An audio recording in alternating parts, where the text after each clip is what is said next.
Hey guys, I'm up on a chair in my dining room because I want to show you. Isn't she pretty? Boston Fern, got her for $10. Hang on, I got one more. Ta-da! Isn't she beautiful? All right, so I got 2 Boston Ferns at a local greenhouse that was going out of business for 10 bucks. They're huge, they live in my house. I love them so much. I just wanted to show them off. 10 bucks for a good big Boston Fern. Look how pretty it looks there. Oh, they're gonna look beautiful on my porch this winter or this summer.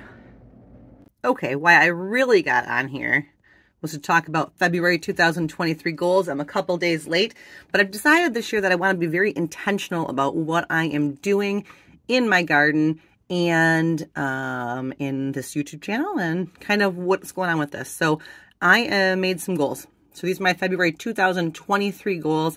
And I think it's important to have a goal as you work at things or when you're feeling, I don't know, burnout, or when you're like, oh my gosh, I don't want to water any more seeds, all that kind of stuff. Knowing that you're working toward something, that just seems to motivate me and help me quite a bit. So this is what I'm working toward for the end of February. This is kind of where I want to be.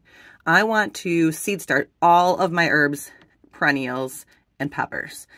I might add some things that are extra, but all the ones on my list I want to get done in February so that I can spend March doing tomatoes. Because once I start tomatoes inside, they grow fast. They require me to keep up on them a little bit more than other things. So I want to make sure that I am ready to go. Number 2, I want to build 20 winter sow containers. Right now I've got 7 outside, which means I need to add 13. And we all saw my setback with my husband throwing my containers away. So I did order some containers that I can reuse year after year. Those will be in today, I believe. And so I'll have that video up shortly. But I'm going to build 20 containers outside. Number 3, I want to track my chicken expenses and output. So I want to track how much money I spend on chicken feed and how many eggs I get in return. Because I want to know what an average cost of a dozen eggs costs me. Not necessarily is it better than the store or worse than the store or because I'm going to sell them. But right now, my chickens give us plenty for us to eat. And we're going to add about 4 more in the spring. So if I get to the point where I can sell eggs, I just want to know how much this costs me.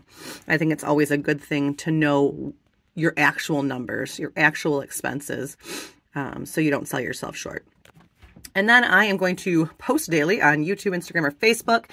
I think consistency is a big motivator for me. Like I really enjoy getting up and knowing, okay, here's what's going on today. Every day I want to have the next thing to talk about. It moves me forward through these winter months, especially. I tend to get a little bit of seasonal blues in the winter time. The puppies are fighting. So for me, getting up and saying, okay, today I am winter sowing this week, or today I am checking ranunculus, or having that task every day, that schedule, that's good for me. So I am going to try and consistently post all through February, every day here on YouTube. If you are not a subscriber, I would love it if you would subscribe and let me know how it's going. Let me know if there's things that are more interesting that you'd like to hear about, or let me know if I am repeating myself and you're tired of hearing about seed starting, whatever that happens to be. So this is February, friends. Let's see how it goes.